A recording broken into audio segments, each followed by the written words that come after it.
একটি নৌকা বিশাল একটি সাগরে ভেসে চলে। কখনো যাত্রীদের বা কখনো বিশাল বস্তুকে নিজের সাথে বহন করে নিয়ে চলে, এক স্থান থেকে অন্য স্থানে পৌঁছে দেয়। এই নৌকা কখনো সাগরে আটকে পড়ে বা কখনো ডুবে যেতেও পারে, কিন্তু এই নৌকা তখন ডুবে যায় না যখন এর আশেপাশে অধিক মাত্রায় জল থাকে। এটা তখন ডুবে যায় যখন ও নিজের আশেপাশের থাকা জলকে নিজের ভেতরে প্রবেশ করতে দেয়। যখন আস্তে আস্তে এই জল প্রবেশ করতে থাকে, নৌকা ভারী হতে থাকে আর আস্তে আস্তে ডুবে যায়। এটা আমাদের কাছে একটা শিক্ষা। হতেই পারে আমাদের এই সংসারে, আমাদের জীবনে আশেপাশে অনেক বেশি মাত্রায় নেতিবাচক শক্তি থাকবে, ঈর্ষা থাকবে, বিদ্বেষ, ঘৃণা বা ভয় থাকবে, কিন্তু মনের এই নৌকা শুধু তখনই ডুববে যখন আপনি এই নেতিবাচক শক্তিকে নিজের ভেতরে প্রবেশ করতে দেবেন। মনে রাখবেন, এই নেতিবাচক শক্তিকে কখনো নিজের মনে প্রবেশ করতে দেবেন না। প্রবেশ করলেও তাহলে যেন সে সেখানে কোনো স্থান না পায়। শুধু এই বিষয়টা খেয়াল রাখলে আপনার মনের এই নৌকা জীবনের এই সাগরে সব সময় ভেসে থাকবে, আর এই মন প্রসন্ন হয়ে বলবে, রাধা রাধা। আপনারা সবাই একটা গাছের পাতাকে দেখুন। যতক্ষণ পর্যন্ত গাছের সাথে, মানে গাছের ডালের সাথে জুড়ে থাকে, সে সবুজ থাকে, বাতাসের সাথে সে নড়তে থাকে। যতক্ষণ পর্যন্ত ও সূর্য থেকে পাওয়া রশ্মির শক্তি গাছে পৌঁছে দেয়, ততক্ষণ ও ডালের সাথে যুক্ত থাকে। কিন্তু যখন সেই পাতা শুকিয়ে যায়, তখন তার কোনো গুরুত্ব থাকে না। সেই পাতা গাছের ডালে এবং বৃক্ষের কাছে বোঝা হয়ে থেকে যায়। এবং এমন এক সময় আসে যখন সেই ডালটি শুকনো সেই পাতাকে পরিত্যাগ করে। এটাই আমরা এই প্রকৃতিতে দেখি এবং এটাই হলো সত্য। আর এটাই আমাদের জীবনে খুব বড় একটা শিক্ষা। যদি আপনিও নিজের জীবনে নিজের আপনজনদের কাছে বোঝা স্বরূপ হয়ে দাঁড়ান, তাহলে তারা আপনাকে যতই ভালোবাসুক না কেন, ওনারা যদি নাও চান, তাহলেও এমন এক দিন আসবে যখন আপনার আপনজন আপনাকে পরিত্যাগ করবে। সেই জন্য সবসময় আত্মনির্ভর হয়ে ওঠার চেষ্টা করুন, নিরন্তর পরিশ্রম করতে থাকুন, কারোর উপর বোঝা হয়ে থাকবেন না, বরং তার সাথে মিলে দায়িত্ব পালন করুন। এমনটা করবেন, তাহলে আপনার সম্মানও বজায় থাকবে এবং সম্পর্কের মধ্যে আপনার মূল্যও বজায় থাকবে। আসুন আর আমার সাথে ভালোবেসে বলুন, রাধা রাধা। চলেছে এই মন দুঃখে ভরে উঠবে, মনে প্রশ্ন আসতেই থাকে যার উত্তর আমরা পাই না, নিজেদের লক্ষ্য বুঝতেই পারি না। এইভাবেই আমাদের জীবনেও যদি এমন কিছু হয় যা অত্যন্ত দুঃখজনক, যদি এমন কোনো কঠিন অধ্যায় আপনার জীবনে আসে, থামবেন না। তা হলো আপনার জীবনের কাহিনীর একটি যন্ত্রণাদায়ক, দুঃখজনক অধ্যায় মাত্র। শেষ পর্যন্ত এই কাহিনীতে টিকে থাকুন, কর্ম করতে থাকুন। আপনি বুঝতে পেরে যাবেন যে এই কঠিন পরিস্থিতি আপনার জীবনে কেন এসেছিল। আপনি শিক্ষাও লাভ করবেন এবং লক্ষ্যও লাভ করবেন। আসুন আমার সাথে ভালোবেসে বলুন, রাধা রাধা। মুক্তোর এই মালা দেখতে কত সুন্দর হয়, তাই না? যিনি ধারণ করেন তাকেও এটা শীতলতা প্রদান করে, আর যে ব্যক্তি দেখে তার চোখও এই দৃশ্য দেখে শান্তি উপলব্ধি করে।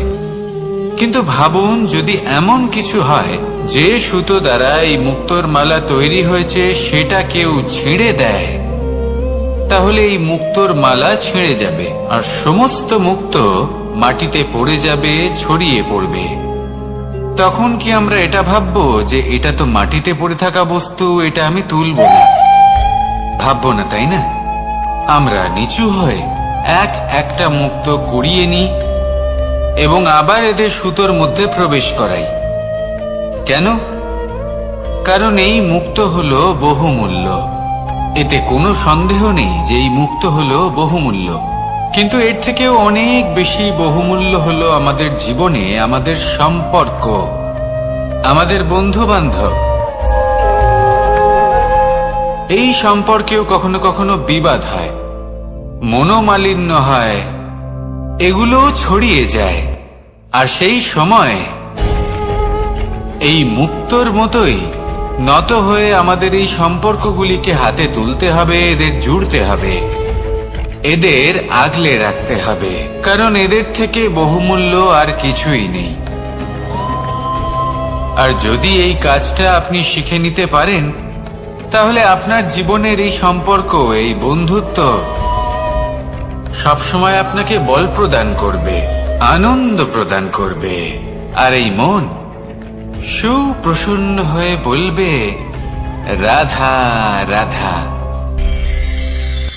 সুখ এবং দুঃখ এই দুই হলো আমাদের জীবনের অবশ্যম্ভাবী এবং গুরুত্বপূর্ণ অঙ্গ। আমাদের সকলের জীবনে কখনো সুখও আসে, আবার কখনো দুঃখও আসে। আমরা সবসময় ভাবি আমরা কিভাবে সুখ লাভ করব, কিভাবে আমরা দুঃখ থেকে দূরে থাকতে পারি। আর এই জীবনে যা কিছুই ঘটুক না কেন, সে সবকিছু আমরা সুখ এবং দুঃখের মাপদণ্ডে মেপে থাকি। এবার এখানে একটা ছোট্ট বিষয় আছে, এটা ভেবে দেখতে হবে যে কে আসলে সুখী ব্যক্তি। সুখী ব্যক্তি হলেন তিনি যিনি নিজের জীবনে নিজের কর্মের বিশ্লেষণ করে থাকেন, সেই বুঝে পদক্ষেপ নেন। উনি কি করতে চলেছেন সেটা উনি জানেন। আর যদি ওনার কোনো দোষ থাকে বা ভুল থাকে, তাহলে সেগুলো শুধরে নিয়ে এগিয়ে চলেন। সেই জন্য উনি সুখী হন। অন্যদিকে যে ব্যক্তি দুঃখী, তিনি কি করেন? তিনি নিজের উপর নয়, অন্যের উপর নিজের নজর রাখেন যে তিনি কি করছেন, কিভাবে কর্ম করছেন। ওনারা অন্যের নিন্দা করেন, অন্যের সাফল্য দেখে ঈর্ষা করেন, ক্রুদ্ধ হয়ে যান, ওনাদের বাধা দিতে চেষ্টা করেন। সেই জন্যই তো ওনারা দুঃখী হন। এই সংসারে এমন অনেক ব্যক্তি আছেন যারা এই কারণে দুঃখী নন যে তাদের জীবনে দুঃখ আছে। তারা এই কারণে দুঃখ পান কারণ অন্যের জীবন অনেক বেশি সুখের। দেখুন, শেষ পর্যন্ত আপনাকে নিজের কর্মের প্রতি মনোসংযোগ করতেই হবে, অন্যের প্রতি নয়। কারণ আপনার জীবনে আপনার কর্ম হলো এমন একটা জিনিস যা আপনার নিয়ন্ত্রণে আছে। নিরন্তর চেষ্টা করতে থাকুন, নিজের কর্মকে বুঝতে শিখুন, শুধরে নিন, নিজেকে শ্রেষ্ঠ করে তুলুন। তখন সাফল্য নিজে থেকে আপনার কাছে আসবে। আর এই মন প্রসন্ন হয়ে বলবে, রাধা রাধা।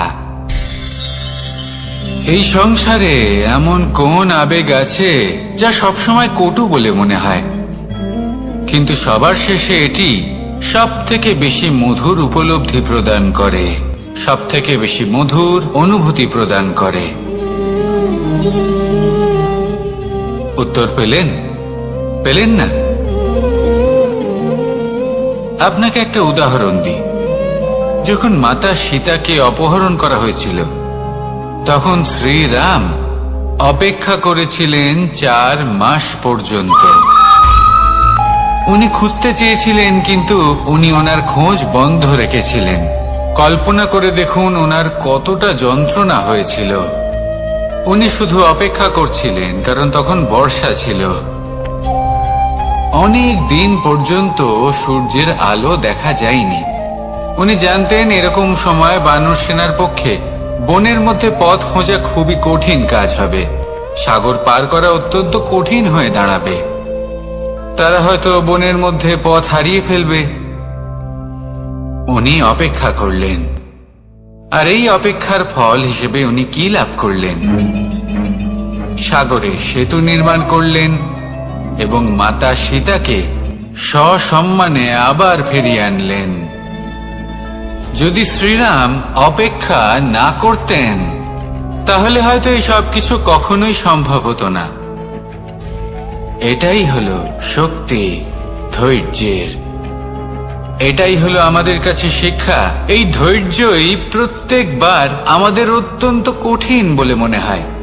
ধৈর্য ধরা অত্যন্ত কঠিন, কিন্তু অবশেষে এটাই সব থেকে শ্রেষ্ঠ ফল দান করে, সব থেকে মধুর উপলব্ধি, সব থেকে মধুর অনুভূতি প্রদান করে। তাই ধৈর্য ধরে থাকুন, সবকিছু শুভ হবে। আর তখন এই মন প্রফুল্ল হয়ে বলবে, রাধা রাধা। এই সংসারে সব থেকে ভয়ানক এবং গভীর অন্ধকার কোনটা? সেটা যখন মেঘ সূর্যকে ঢেকে দেয় এবং সংসার অন্ধকারাচ্ছন্ন হয়ে ওঠে, নাকি তখন যখন সূর্যাস্তের সময় ঘনিয়ে আসে, সূর্য ঢলে যায় এবং এই সংসারে অন্ধকার ছেয়ে যায়, নাকি সেই অমাবস্যার রাত্রি যখন চতুর্দিকে ঘন অন্ধকার থাকে এবং চন্দ্রমার প্রকাশ কোথাও থাকে না? না, এই সংসারে সব থেকে বেশি ভয়ানক অন্ধকার হলো মানসিকতার অন্ধকার। মানসিকতা খুব গভীর একটা বিষয়। এই মানসিকতাই সত্যের রূপ ধারণ করে এবং আমাদের এই মানসিকতা এবং বিবেকে একটা সূর্য থাকে। যদি আমরা এটা জীবন থেকে বের করে ফেলি তাহলে নিরাশা, হতাশা, অসফলতা এর এমন এক ঘন অন্ধকারে আমরা ফেঁসে যাব যে তার থেকে বাইরে বের হওয়া প্রায় অসম্ভব ব্যাপার হয়ে দাঁড়াবে। বড়ই কঠিন হয় সেই সময়। সেই জন্য ইতিবাচক মনোভাব থাকা খুব প্রয়োজনীয়। এটা ভাববেন না যে এটা আমার সাথে কেন হলো, এই সমস্যা কেন এলো, ওই ব্যক্তি আমার সাথে এটা কেন করলেন।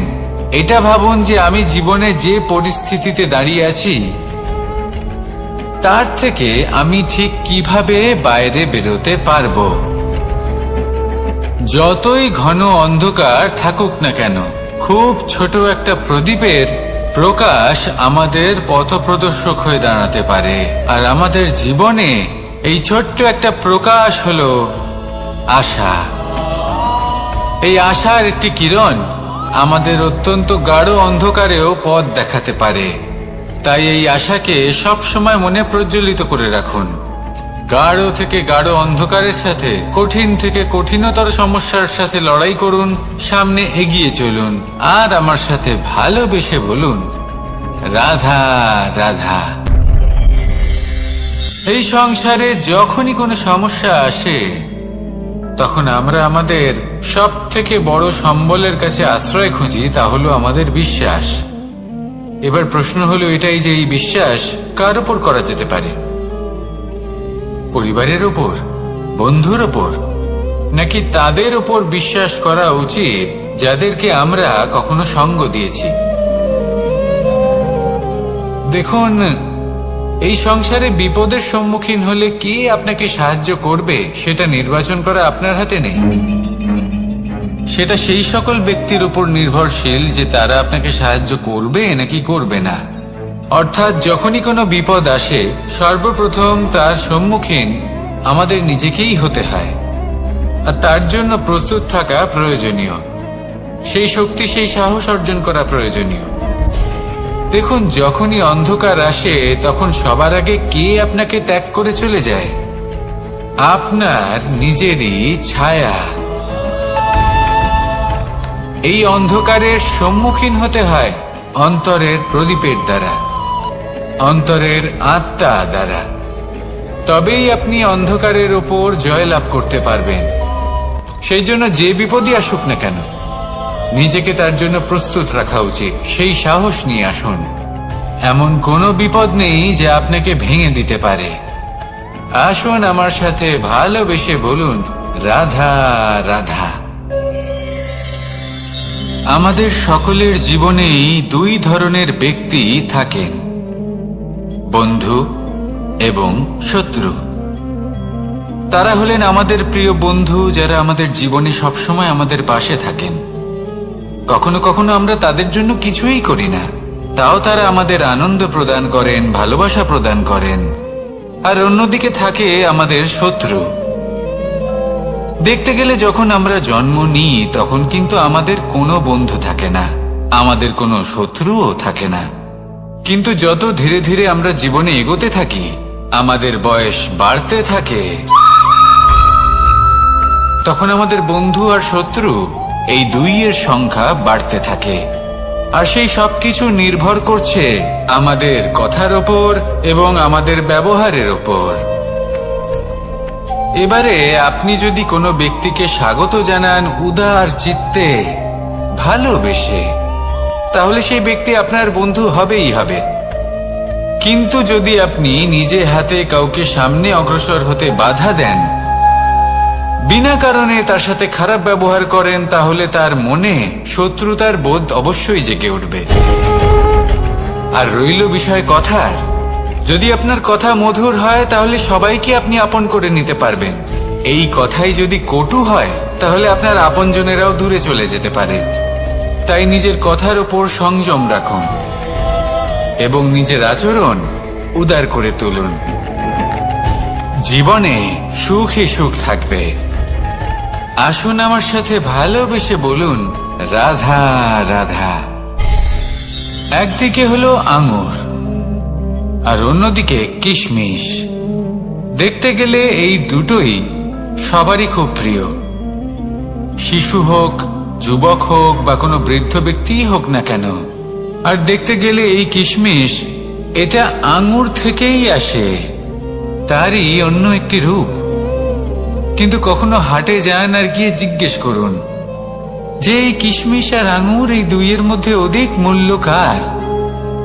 আপনিও নিশ্চয়ই জানবেন যে কিশমিশের মূল্য আঙুরের থেকে অনেক গুণ বেশি।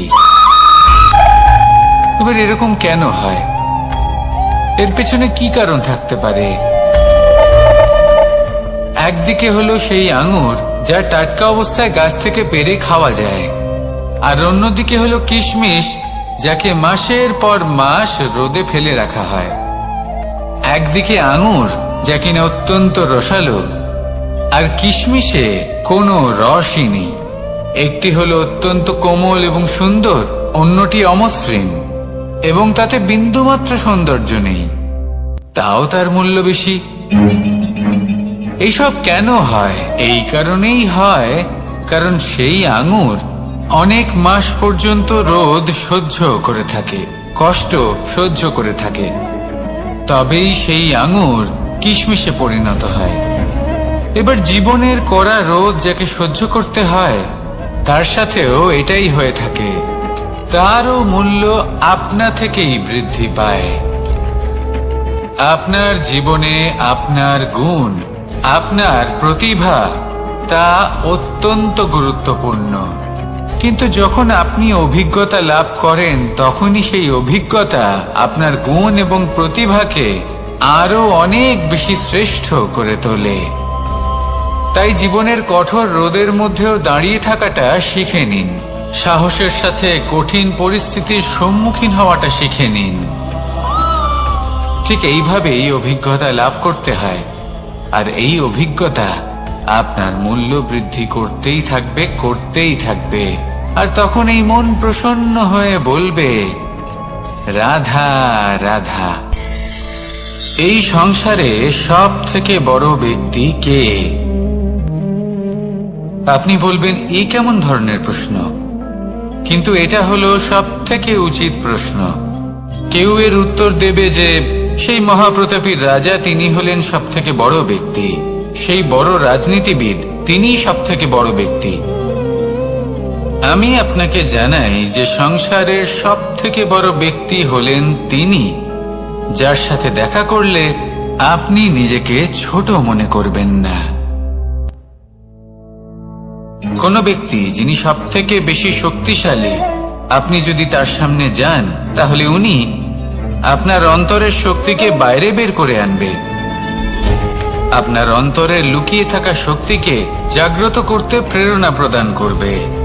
তিনি হলেন বড় ব্যক্তি, তিনি হলেন মহান ব্যক্তি।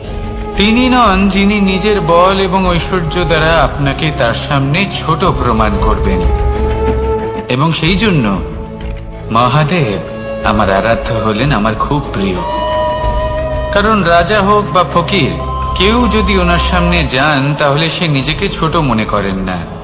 আপনিও যদি জীবনে অনেক বড় হতে চান তাহলে কাউকে কখনো নিজেকে ছোট মনে করতে দেবেন না।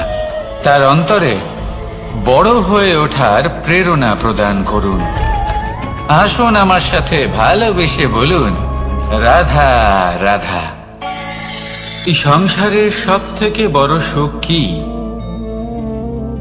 কেউ বলবেন নিজের লক্ষ্য প্রাপ্ত করা, কেউ বলবেন ধন উপার্জন করা, কেউ বলবেন নিদ্রাই সব থেকে বড় সুখ, কেউ বলবেন রাজ্য লাভ করা, আবার কেউ বলবেন মাতার হাত থেকে খাবার খাওয়া, আদি ইত্যাদি। কিন্তু যদি সত্যি কথা বলি, এই সংসারের সব থেকে বড় সুখ হল সেবা করা। কখনো কাউকে সেবা করে দেখুন। এই সেবা দ্বারা অন্য কোনো মানুষের আশীর্বাদ লাভ করাতেই সুখ রয়েছে। আপনার সেবা ভাব দ্বারা যখন কোনো মানুষ নিজের অন্তরাত্মা থেকে আপনাকে আশীর্বাদ করে, তার থেকে বড় সুখ আর কিছুই নেই। কারণ প্রত্যেক মানুষের মধ্যে ঈশ্বর বাস করেন। নরের সেবাই হল নারায়ণের সেবা। নিষ্কাম সেবা করাই হলো সব থেকে বড় সুখ। তাই নিজের অন্তরে সেবার এই ভাব জাগ্রত করুন। যে সুখের কথা আমি বলছি, সেই সুখ অনুভব করেই দেখুন। এই মন সুপ্রসন্ন হয়ে বলবে, রাধা রাধা। বাহ! পুষ্পের সুবাস আমার খুব ভালো লাগে। অত্যন্ত সুন্দর হয় এই পুষ্প। এইভাবে চারিদিকে পুষ্প দেখে মন আনন্দিত হয়ে ওঠে। এবার আপনারা ভেবে দেখুন, আমার চারিদিকে পুষ্প নয়, আগুন আছে। তাহলে কি হবে? আমার শরীর কি জ্বলে যাবে না? অবশ্যই জ্বলবে। শরীরকে কি আগুনের তাপ সহ্য করতে হবে না? অবশ্যই সহ্য করতে হবে। এটাই হলো প্রকৃতির নিয়ম। এই নিয়ম কিন্তু আমরা সবাই জানি, কিন্তু আমাদের মধ্যে বেশিরভাগ মানুষ এই বিভ্রান্তি নিয়ে বাঁচি যে এই যে প্রকৃতির নিয়ম, তা আমার ওপর প্রযোজ্য নয়। তা কিন্তু নয়। আমাদের চতুর্দিকে এই যে নিসর্গ রয়েছে, আমরা তার কতটা ক্ষতি করি সেটা একবার ভেবে দেখুন। আমরা বনাঞ্চল জ্বালিয়ে দিই, বায়ু দূষিত করি, জল দূষিত করি, প্রাণীদের হত্যা আমরা করি। কেন? এই নিসর্গ আমরা নষ্ট করি, যদিও আমরা জানি যে আমরাও হলাম এই নিসর্গেরই অংশ। এবার দেখুন, শরীরের কোনো অংশে যদি আগুন ধরান, আস্তে আস্তে সমস্ত শরীরও জ্বলে যাবে। সেইভাবেই নিসর্গ যদি নষ্ট হয়ে যায়, তাহলে মনুষ্য জাতিও নষ্ট হয়ে যাবে। তাই এই যে নিসর্গ আপনি দেখছেন, এই পুষ্প, এই বৃক্ষ, বায়ু, জল, এদের সকলকে রক্ষা করুন, নষ্ট নয়। মনে রাখবেন, যদি নিসর্গ থাকে মানুষ থাকবে, যদি নিসর্গ থাকে তাহলেই জীবন থাকবে। আসুন আমার সাথে ভালোবেসে বলুন, রাধা রাধা। এই সংসারে সবাই বলেন আমি অর্জুনের মতো হয়ে উঠতে চাই। সবাই চায় যে তারাও যেন অর্জুনের মতো গান্ডীব লাভ করে। তারাও চায় যে তাদেরকেও মহাদেব এসে পশুপতি অস্ত্র দান করবেন। তারাও এটাই চায় মহাভারতের মতো মহাসংগ্রামে বিজয়ী হতে। কিন্তু সবাই ভুলে যান যে অর্জুন যা হতে পেরেছিলেন সবকিছুই অর্জন করেছিলেন। যদি আপনিও অর্জুনের মতো গান্ডীব লাভ করতে চান, তবে আপনাকেও তার মতোই শ্রেষ্ঠ কাঠ নির্বাচন করতে হবে, সেই কর্ম আপনাকেই করতে হবে। তার প্রত্যঞ্চা যাতে তীব্র হয় তার জন্য আপনাকে সর্বশ্রেষ্ঠ দড়ি খুঁজে বের করতে হবে। আপনার বাণ যাতে ঘাতক হয় সেই জন্য আপনাকে নতুন নতুন ধাতু খুঁজে বের করতে হবে, সেই শিক্ষা আপনাকে লাভ করতে হবে, তবেই আপনার ইচ্ছে পূর্ণ হবে। অর্জুন হওয়া বড়ই সরল, যদি আপনি কিভাবে অর্জন করতে হয় তা জানেন। শুধুমাত্র স্বপ্ন দেখেন যারা, তারা কখনোই অর্জন করতে পারবেন না। কিন্তু যদি কেউ অজ্ঞাতবাস ভোগ করতে পারে, যদি কেউ লাক্ষাগৃহ থেকে পালিয়ে বাঁচতে পারে, যদি কেউ কঠোর তপস্যা করতে পারে, প্রতীক্ষা করতে পারে এবং পরিশ্রম করতে পারে, তাহলে সে অর্জুন অবশ্যই হয়ে উঠবে। যদি আপনি অর্জুন হয়ে উঠতে চান তাহলে কর্ম করতে শিখুন আর আমার সাথে ভালোবেসে বলুন, রাধা রাধা। জীবন থাকলে লক্ষ্য অবশ্যই থাকবে। যদি লক্ষ্য থাকে তার পথ অবশ্যই থাকবে। যদি পথ থাকে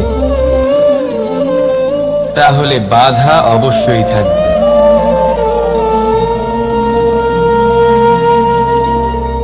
আর এর উপরেই নির্ভর করে যে আমরা জীবনে সফল হব না অসফল, পুরস্কারের ভাগীদার হব নাকি তিরস্কারের। মনে করুন আপনাকে একটা কাজ করতে হবে, আপনাকে পর্বত আরোহণ করতে হবে, আর সেই পথের ঢাল আপনাকে একাধিকবার ফেলে দেবে। পাথর আপনাকে একাধিকবার আহত করবে। এই অবস্থায় কি করবেন? সাধারণ মানুষ বেছে নেয় প্রতিশোধ। সেই পর্বতকে নষ্ট করে দেওয়ার চিন্তা ভাবনা করে, তার ভিতকে নড়িয়ে দেওয়ার কথা ভাবে সেই মানুষ। কিন্তু পর্বতকে তো কেউ নষ্ট করতে পারে না। তাই অসফল হওয়ার সাথে সাথে কুখ্যাতিরও ভাগীদার হয়ে যায় সে। দ্বিতীয় পথ হল পরিবর্তন। যদি আপনি সেই পর্বত ভাঙার পরিবর্তে তাতে সোপান তৈরি করেন, তাহলে আপনিও সেই পর্বতে উঠতে পারবেন, অন্য কেউও তাতে উঠতে পারবে, আগামী প্রজন্ম তাতে উঠতে পারবে, আর সেই আগামী প্রজন্ম সর্বদা আপনার সুনাম করবে। তাই জীবনে প্রতিশোধ নয়, পরিবর্তন বাছুন। বদলা নয়, বদল বেছে নিন। আপনার বাধা আপনার বন্ধু হয়ে যাবে। রাধা রাধা। সমস্ত মানুষের জীবন কিছুটা সমান হয়। মানুষ জন্মগ্রহণ করে, তারপর চলতে শেখে, জীবনে এগিয়ে চলে, বার্ধক্য লাভ করে, তারপর সমাপ্ত হয়ে যায়। কিন্তু সেই ব্যক্তিরা কারা যারা প্রকৃত অর্থে মনুষ্য জীবন যাপন করেন? এনারা হলেন সেই ব্যক্তি যারা পড়ে গেলেও আবার উঠে দাঁড়ানোর চেষ্টা করেন, নিজের ভেঙে পড়া অস্তিত্বকে আগলে নিয়ে আবার একটা আকার দেওয়ার চেষ্টা করেন, ভগ্ন আশাকে আবার একটা নতুন দিশা দেন। অসফল হওয়ার পরেও থামেন না, আবার এগোতে থাকেন।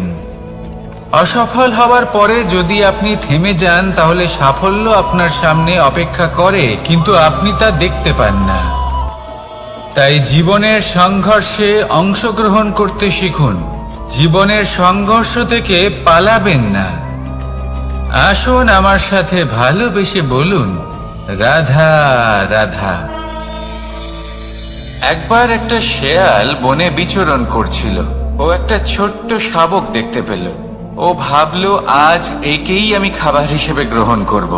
আশেপাশে দেখলো কেউ দেখছে না তো, কেউ ছিল না, আর সেই শাবকের ওপর আক্রমণ করল, যা হলো একটা ঘোর অপরাধ।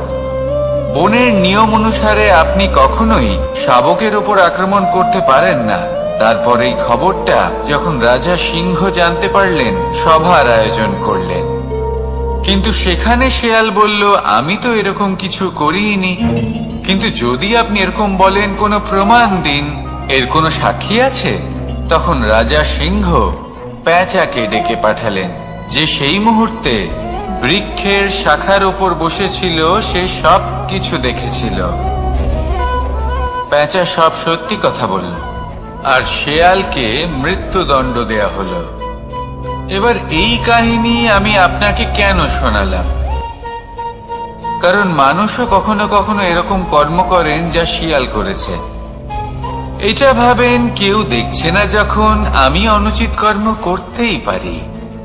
কিন্তু না, আপনি যাই করুন না কেন, কেউ না কেউ অবশ্যই তা দেখছে। কোনো ব্যক্তি না হলেও কোনো প্রাণী, না হলে কোনো যক্ষ বা দেব বা প্রেত। যদি এনারা কেউ না দেখেন, তাহলে ধরিত্রী মাতা দেখেন, যেখানে দাঁড়িয়ে আপনি সেই কর্ম করছেন, তাই না? তাই একটা কথা সবসময় মনে রাখবেন, কে দেখছেন কে দেখছেন না সেই বিষয়ে ভাবা ছেড়ে দিন। এটা খুব সহজ কথা। আপনি যদি উচিত কর্ম করেন, উচিত ফল পাবেন। যদি অনুচিত কর্ম করেন, তাহলে আপনি অনুচিত ফল অবশ্যই পাবেন। সেই জন্য উচিত পথে চলতে থাকুন, উচিত কর্ম করতে থাকুন, আর আমার সাথে ভালোবেসে বলুন, রাধা রাধা। আপনি কখনো কোনো বাজকে নিজের বাসা বানাতে দেখেছেন? এই বাজ যখনই কোনো বাসা বানায়, তখন উঁচু গাছের ডালে বা কোনো পর্বতের শিখরে বাসা বানায়, অনেক উচ্চতায়। আর সেখানে তার সন্তানও জন্মগ্রহণ করে। যখন এই সন্তানেরা জন্মায়, তখন এই বাজ খুবই ভালোবেসে এবং খুব সাবধানে এদের পালন পোষণ করে। নিজের ঠোঁট দিয়ে তাদের ঠোঁটে খাবার পরিবেশন করে। কিন্তু যেই সেই সন্তানেরা হৃষ্টপুষ্ট হয়ে যায় এবং সেই কথা বাজ নিজে বুঝতে পেরে যায়, সেই বাজ নিজেই সেই বাসা ছিন্ন ভিন্ন করে দেয়। সেই সন্তান যাদের সবেমাত্র ডানা গজিয়েছে, কিভাবে উঠতে হয় তারা জানে না, সেই সন্তানগুলিকে উচ্চতা থেকে ঠেলে দেয়। সেই সন্তান প্রথমে ভয়ভীত হয়ে যায়। তারা সামনে মৃত্যুকে দেখতে পেয়ে ভয়ের কারণে তাদের ডানা ঝাপটাতে থাকে। আর সেই প্রক্রিয়াতেই সেই সন্তানগুলি উড়তে শুরু করে দেয়। এবার এই ঘটনায় আমরা কি শিক্ষা পেতে পারি? এটাই, যদি আপনি মাতা পিতা হন, তাহলে নিজের সন্তানকে অবশ্যই স্নেহ করুন, কিন্তু তাদেরকে নিজের আঁচলের তলায় বেঁধে রাখবেন না। যদি আপনি চান আপনার সন্তান জীবনে উন্নতি করুক, তাহলে নিজের মুঠো থেকে তাদের স্বতন্ত্র করে দিন। এই সংসারে সংঘর্ষ করতে দিন। সেই সন্তান নিজেই বুঝতে পারবে যে জন্মের সময় পাওয়া ডানা কি করে ব্যবহার করতে হয়। আর আপনার চোখের সামনে আপনার সন্তান এই আকাশে উড়তে থাকবে। তাহলে আসুন আমার সাথে ভালোবেসে বলুন, রাধা রাধা। সংসারে সবচেয়ে পবিত্র মানা হয় গঙ্গা জলকে। কখনো ভেবে দেখেছেন কেন? কারণ গঙ্গা জলের আবির্ভাব অত্যন্ত শুদ্ধ হয়, তার জন্ম শুদ্ধ হয়, যেখান থেকে তার শুরু সেটাই শুদ্ধ হয়। আর শুরুটা শুদ্ধ হওয়া অত্যন্ত আবশ্যক। আমাদের জীবনে সবই শুরু হয় আমাদের ভাবনা থেকে। নিজের ভাবনাকে শুদ্ধ রাখুন, কারণ এই ভাবনা থেকেই আবির্ভাব হয় শব্দের। আপনার শব্দ শুদ্ধ রাখুন, কারণ এই শব্দ দ্বারাই আপনার কাজ সম্পন্ন হয়। আপনার কাজ শুদ্ধ রাখুন, কারণ এই কাজ দ্বারাই তৈরি হবে আপনার স্বভাব। স্বভাব থেকেই তৈরি হয় আপনার অভ্যাস, আর অভ্যাস থেকে তৈরি হয় আপনার চরিত্র। আর এই চরিত্র সংসারের সমক্ষে এক আদর্শ হয়ে ওঠে। তাই ভাবনা থেকে আদর্শের এই যাত্রা শুভ তখনই হয়ে ওঠে যখন আপনার ভাবনা শুদ্ধ হয়। এই সংসারে, এই জীবনে নিজের ভাবনা শুভ রাখলে, শুদ্ধ করলে আপনার মন সুপ্রসন্ন হয়ে বলবে, রাধা রাধা। মানুষ জন্মগ্রহণ করে, তার সাথে ভয়েরও জন্ম হয়। ছোটবেলা থেকেই আমাদের মনে কোনো না কোনো প্রকারের ভয় থেকেই যায়। কেউ এই বিষয়ে ভয় পায় যে তার কোনো বস্তু তার থেকে দূরে চলে যাবে। কেউ এই বিষয়ে ভয় পায় যে আমি নিজেকে হারিয়ে ফেলব। কেউ এই ভেবে ভয় পায় যে আমার প্রিয়জনেরা তারা যেন আমার থেকে দূরে না চলে যায়। কেউ এই ভেবে ভয় পায় যে আমরা যেন পথ না হারিয়ে ফেলি, আদি ইত্যাদি। কিন্তু সত্যি কথা বলতে ভেবে দেখুন, এই ভয় বাস্তবে কি? শুধুই একটা মনস্থিতি, আর কিছুই নয়। যা কিছু আপনি জীবনে পেয়েছেন তা একদিন আপনাকে হারাতে হবে। এই জীবন হলো আপনারই, কিন্তু তাও একদিন সমাপ্ত হবে। তাই ভয় পেয়ে কি লাভ? এই ভয় শুধু আপনাকে জীবন যাপন করা থেকে বাধা দিচ্ছে, আর কিচ্ছু নয়। পথ হারিয়ে ফেললেই বুঝতে পারবেন যে নতুন পথ কিভাবে বানাতে হয়। কিছু মানুষকে জীবন থেকে হারালে তবেই আপনি বুঝবেন যে আপনার আপনজনকে। এই ভয়ের কারণে ভীত হয়ে থাকবেন না। এই তারা নক্ষত্র অন্ধকারের অভাবে গুরুত্ব হারায়। শিবকেও মহাদেব হবার জন্য বিষপান করতে হয়েছিল। প্রত্যেক পরিস্থিতি, প্রত্যেক সাফল্য আপনার পরীক্ষা নেবে। তাতে উত্তীর্ণ হওয়া হলো আপনার কর্ম। যখনই আপনি ভয় পাবেন বা সংকটের সম্মুখীন হবেন, তখন সাহসের সাথে তার সম্মুখীন হন। মনে রাখবেন, যে সম্মুখীন হতে জানে, সাফল্য তার সাথে সবসময় থাকে। আসুন আর আমার সাথে ভালোবেসে বলুন, রাধা রাধা। আমাদের হাতটা দেখুন। এই হাতে 5টা আঙুল আছে, যা ভিন্ন ভিন্ন ধরনের। একরকম কেন নয়?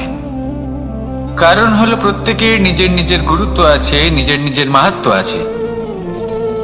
এরা ভিন্ন, তাই একত্রিত হয়ে মুষ্টিবদ্ধ করা সম্ভব, যার দ্বারা আমরা আত্মরক্ষাও করতে পারি, আবার আক্রমণও করতে পারি। যদি 5টি আঙুল সমান হতো তাহলে মুষ্টিবদ্ধ হতে পারত না, নিজেদের মধ্যে বিভ্রান্তির সৃষ্টি করত। এবার এরকমই কিছু আমাদের সংসারেও হয়। আমাদের দেশ, যেখানে একটি ভূমির ওপর ভিন্ন ভিন্ন ধর্মের মানুষ বাস করেন, ভিন্ন ভিন্ন জাতি, ভিন্ন ধর্ম, ভিন্ন ভাষা। কিন্তু যদি আমরা এটা ভাবি যে কিভাবে এই দেশকে কল্যাণের পথে নিয়ে যাওয়া যায়, কিভাবে এর বিকাশ করা সম্ভব, তাহলে আমাদের একত্রিত হওয়া শিখতে হবে।